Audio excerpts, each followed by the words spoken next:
ഇൽമനുസരിച്ച് അമലെടുത്ത ആളുകൾ അവർക്കാണ് അല്ലാഹു തആല വിജയം നൽകുന്നത്, അവർക്കാണ് സ്വാലിഹീങ്ങൾ എന്ന് പറയുന്നത്.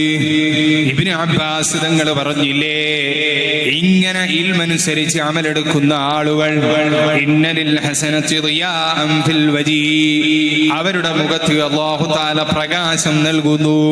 വനൂറൻ ഫിൽ ഖൽബി, അവരുടെ മനസ്സിൽ നല്ല പ്രകാശം അല്ലാഹു നൽകുന്നു.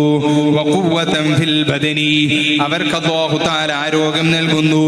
വസിഅതൻ ഫിൽ റിസ്ഖി, അവർക്ക് അവരുടെ ഭക്ഷണത്തിലുള്ള വിശാലത നൽകുന്നു.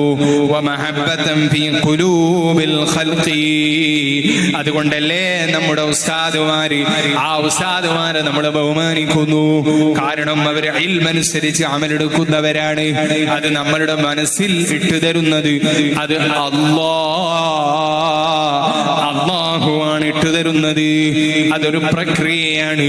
ഖൈർ ചെയ്യുമ്പോൾ, സ്വാലിഹായ അമൽ ചെയ്യുമ്പോൾ മനുഷ്യരുടെ മനസ്സിൽ അവർക്ക് നല്ല ബഹുമാനം നൽകിപ്പോയി, മനുഷ്യരുടെ മനസ്സിൽ അവർക്ക് ഇഷ്ടം നൽകിപ്പോയി.